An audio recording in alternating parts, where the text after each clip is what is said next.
Gracias, presidente, y gracias, señor Díaz, por su comparecencia.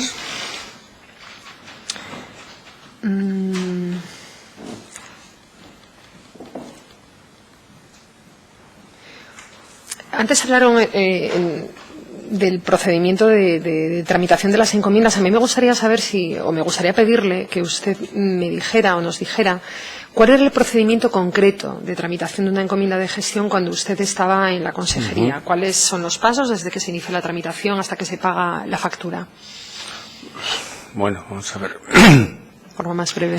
Sí, no. Creo que puedo explicarlo. Hay dos tipos de encomiendas. Ustedes han fijado en la documentación que les han remitido. Y varía, lógicamente, en función del tipo de encomienda, su tramitación. Al menos en la época que yo estuve, yo creo que residualmente hubo una encomienda que se hizo a través, y es como se hacía normalmente hasta ese momento, a través de convenios. Era un convenio con el GISPA y los convenios eran autorizados por el Consejo de Gobierno. En cualquier caso, la preparación del convenio, su articulación, los informes, propuesta, etcétera, partían siempre del servicio de telecomunicaciones. El servicio de telecomunicaciones conformaba el expediente de Consejo de Gobierno, que llevaba fundamentalmente el acuerdo del Consejo de Gobierno, el texto del convenio, una memoria justificativa, el informe de la Dirección General de Presupuestos y no sé si me falta alguno. Lo llevaba a la Secretaría General Técnica y la Secretaría General Técnica lo tramitaba ante el Consejo de Gobierno para su aprobación. El Consejo de Gobierno lo que hacía era autorizar, en su caso, la firma, la suscripción del convenio en los términos propuestos por la Dirección General competente en materia de telecomunicaciones. Ese sería un sistema del cual extraemos una primera afirmación, vamos a decir, y es que se gesta en el servicio de telecomunicaciones. Segunda forma de hacer las encomiendas de gestión, que yo creo que se instauró en mi época, y fue a través de resolución del consejero competente, en este caso de la consejera en su momento.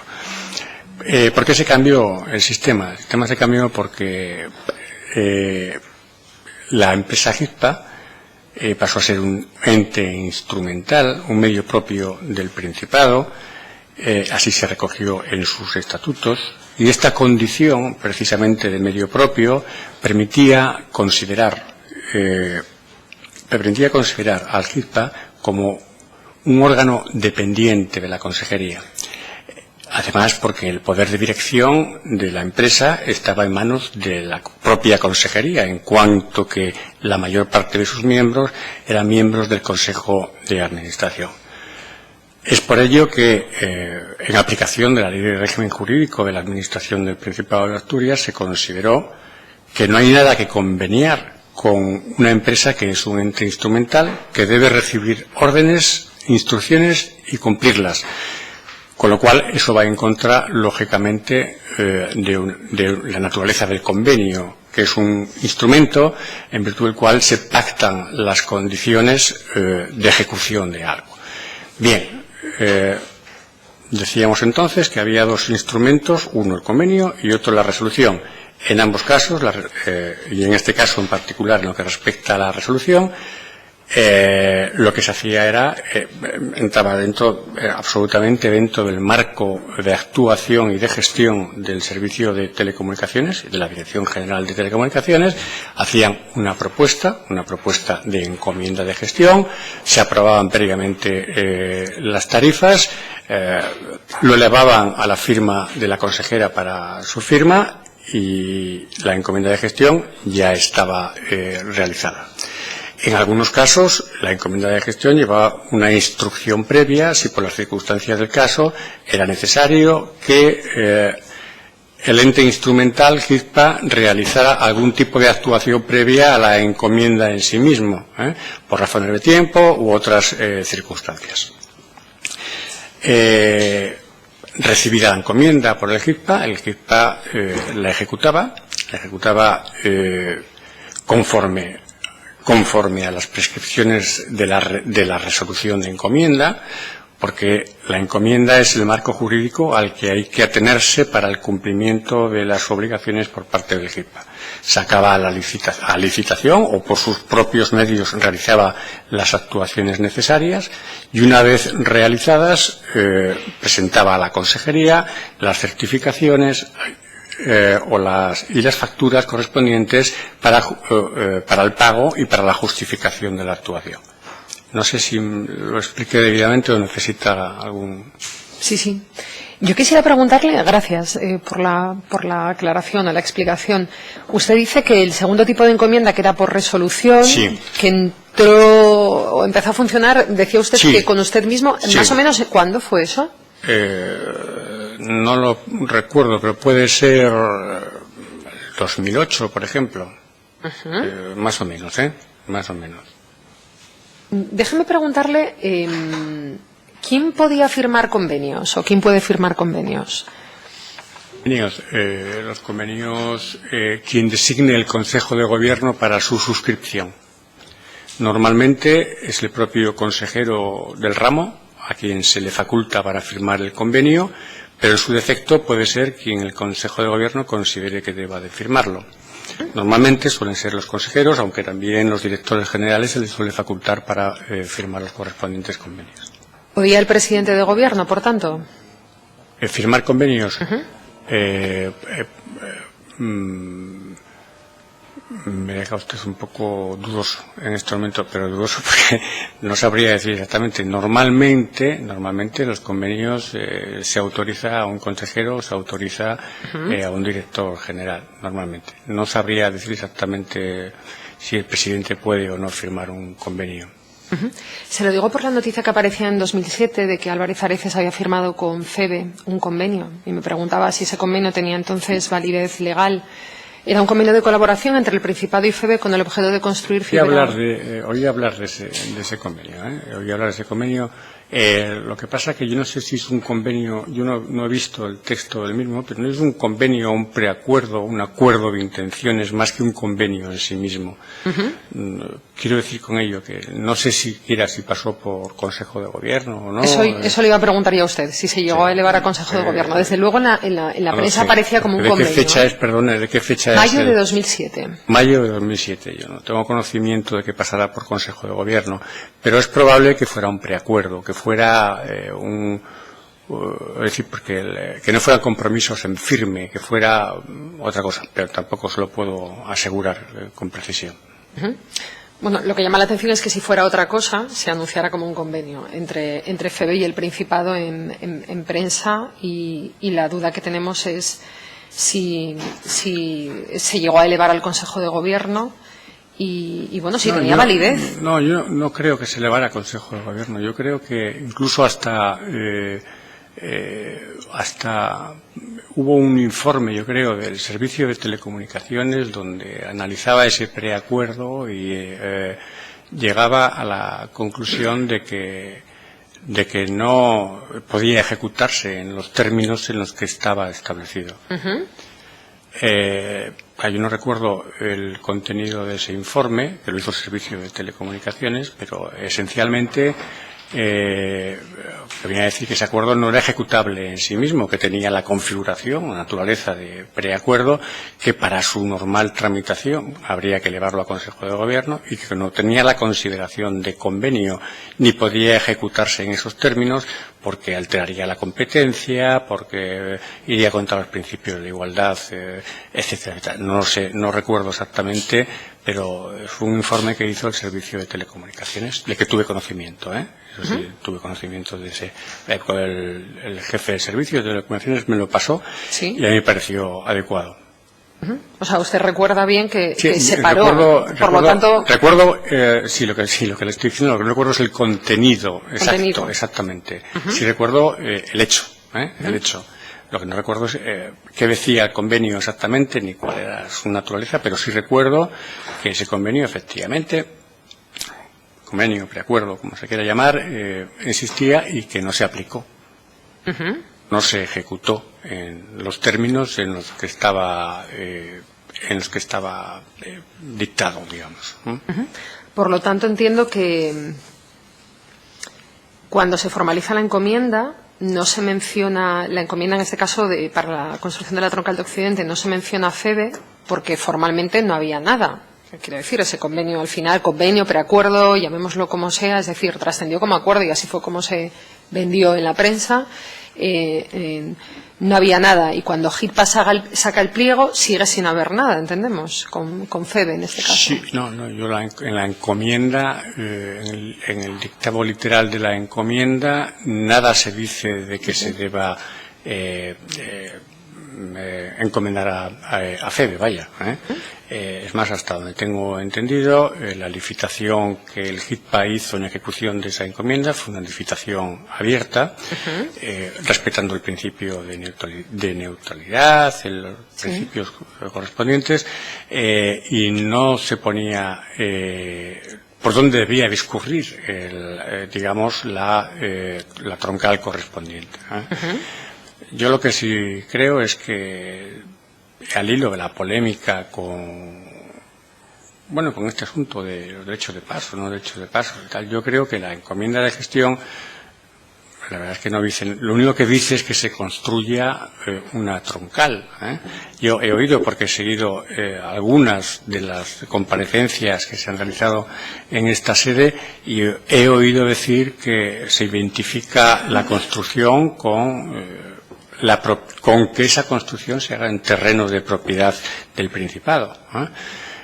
Realmente la encomienda no dice dónde debe construirse, si en terrenos de dominio público, en terrenos de dominio privado, y no lo dice expresamente. Pero yo creo que indirectamente sí lo dice, porque después de decir que debe construirse, lo que está en la instrucción segunda, me parece que es de la encomienda de gestión, dice que la construcción deberá hacerse conforme a la ley de comunicaciones. Y si usted va a la ley de comunicaciones, del sector de las comunicaciones, verá que los artículos 26, 27 y 28 establecen dónde se deben construir las redes. Como no soy del sector, me cuesta un poco expresarme en estos términos, ¿no? Pero las redes de comunicaciones. ¿Y qué es lo que dice la ley? La ley lo que dice esencialmente es que debe construirse en el dominio público con carácter absolutamente preferente. Solamente debe construirse sobre propiedad privada de manera residual, en el caso de que no exista otra posibilidad y además que esa posibilidad sea técnicamente posible. Responde a un principio general de la ley de telecomunicaciones, que es el de principio de eficiencia en la inversión, de tal forma que las inversiones deben realizarse aprovechando las infraestructuras existentes. Con lo cual yo creo que la encomienda lo que está diciendo es que se construya sobre dominio público, de manera preferente sobre dominio público. Pero realmente la licitación que el HITPA salió fue neutral totalmente, porque no dijo ni sobre terreno de dominio público ni sobre terreno de derecho privado. Lo único que dijo fue que los oferentes presentaran las ofertas y los proyectos que fueran más adecuados para actuar en la zona del ámbito de influencia de la troncal. Y eso es lo que yo pienso del asunto, vaya. El tiempo, señoría, sí, lo recuerdo. Estamos de acuerdo, lo que pasa que se deben aprovechar las infraestructuras existentes, pero es que en este caso hubo que crearlas desde cero. Yo quería decirle en relación al debate que teníamos sobre el convenio, efectivamente en la encomienda no se menciona FEVE, en el pliego no se menciona FEVE. Sin embargo, Confica, la empresa adjudicataria que desarrolla la troncal de Occidente, firma un convenio con FEVE en favor del Principado, que parece que no participa en tal acuerdo, de manera al menos oficial. No, perdón, el convenio me parece que está refiriendo al documento de aceptación de FEVE, ¿no? Bien, sí. Vale, no. Digo, sí, bien. Vale. Igual la palabra convenio en este caso no era la adecuada. ¿Qué opinión le merece que una empresa privada, en este caso la adjudicataria, asuma un rol que podemos decir que no le compete ni siquiera al presidente del Principado? Quiero decir, que en este caso asuma asuma ese rol y luego, por otra parte, bueno, el Principado se pone en manos de Confica, que en ese caso no era más que un licitador, sin contrato siquiera, para negociar algo que el Principado va a tener que pagar para siempre. En este caso hablamos de 1,5 millones más IVA, hablamos de 1.740.000 euros por derechos de paso durante 15 años. ¿Quién nos dice que será el mejor precio? Es decir, aquí hay una serie de interrogantes al respecto que a mí me gustaría que usted hiciera su valoración al respecto. Vamos a ver, son muchas cosas.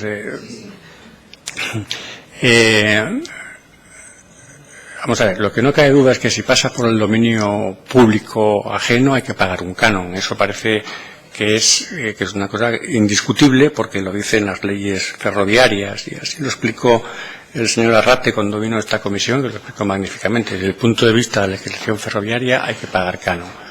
Lo que hizo el CISPA fue establecer en el pliego que el canon iba a cuenta, los cánones que hubiera que pagar como consecuencia de la ejecución de la troncal iban a cuenta del adjudicatario del contrato.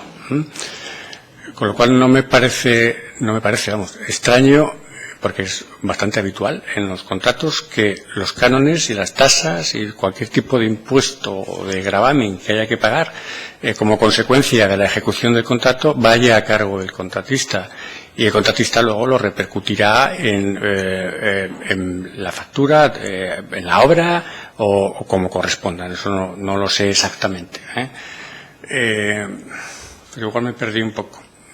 No sé si, precíseme si quiere algo más concreto. Quisiera preguntarle, ese canon está... Tenemos muy ampliamente. Vale, solo una última pregunta. Sobre ese canon, si está publicado en el BOE, si es público, quiero decir, ¿por qué ese canon? No, el canon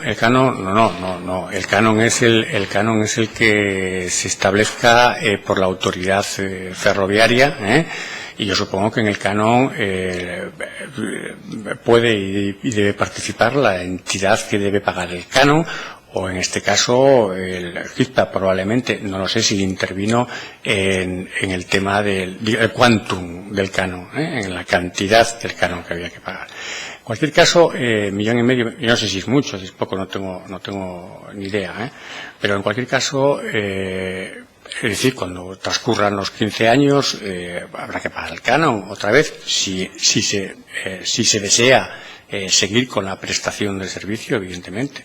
Cabe la posibilidad de dejar de prestar el servicio, no pagar el canon. Hay una vida útil, parece ser, de la infraestructura, que son 15 años, amortizada la infraestructura, se podrán hacer muchas cosas con ella. Bueno, muchas, no tantas, pero yo creo que decir, se puede pagar el canon. Se puede pagar el canon, se negocia un nuevo canon, y si el canon no está conforme con los responsables que en ese momento les toque lidiar con este tema, la CMT podrá emitir el informe correspondiente y podrá pacificar en su caso los problemas o limar los problemas que existan entre unos y otros. Se puede dejar de prestar el servicio, como decía, pero no creo que sea probablemente, a saber, dentro de tantos años, pero bueno, hoy en día parece que no es lo más apropiado. Se puede hacer una concesión, se puede hacer un alquiler de fibra óptica, es decir, dárselo a terceros para que ellos lo ejecuten. Se pueden hacer muchas cosas. Y en cualquier caso, es verdad, vale 1,5 millones el canon, pero es que si hubiera que expropiar para construir la troncal, es un coste que también tendríamos que tener en cuenta. No sé cuánto sería, pero claro, aparte de llenar de zanjas toda Asturias, habría que pagar los costes de las expropiaciones y de en su caso, de las limitaciones a la propiedad privada, derivadas de servidumbres o de cualquier otro tipo de actuación jurídica. Respecto a eso, aquí ya lo hemos dicho, con el Consorcio de Aguas y con la Universidad de Oviedo no ha habido que pagar ningún canon. Aquí Confica, una empresa adjudicataria, negocia en nombre del Principado y obviamente hay muchas opciones. Le estaba escuchando a usted y me parecía estar escuchando a la señora Arrate, pero en fin, creo que hay cierta discrepancia con algunas de las posibles soluciones para una red que se construía con una vida útil en términos de cuánto puede durar, y es infinita. El señor Arrate hablaba de 15 años en términos contables. Obviamente esperamos poder contar con la red Asturcón muchos más años y lo que nos gustaría saber es cuánto nos puede costar. Y nos parece que efectivamente la negociación de ese canon se hizo de una manera un tanto oscura, al margen a lo mejor del procedimiento que se debería haber seguido, y sigue estando ahí la pregunta de qué va a pasar dentro de 15 años, por mucho que otras personas digan la titularidad es del Principado. Sí, mientras paguemos el canon, a ver qué ocurre en 2024 o 2025. No, la titularidad sigue siendo del Principado. Dentro de 15 años... Sí, mientras paguemos. Sí. Claro, hay que pagar, el canon hay que pagarlo. Si es que... No en todos los casos, es a lo que yo voy. Nos excedemos muy ampliamente, insisto, del tiempo. Bueno, yo le agradezco las respuestas. Muchas gracias. Muchas gracias.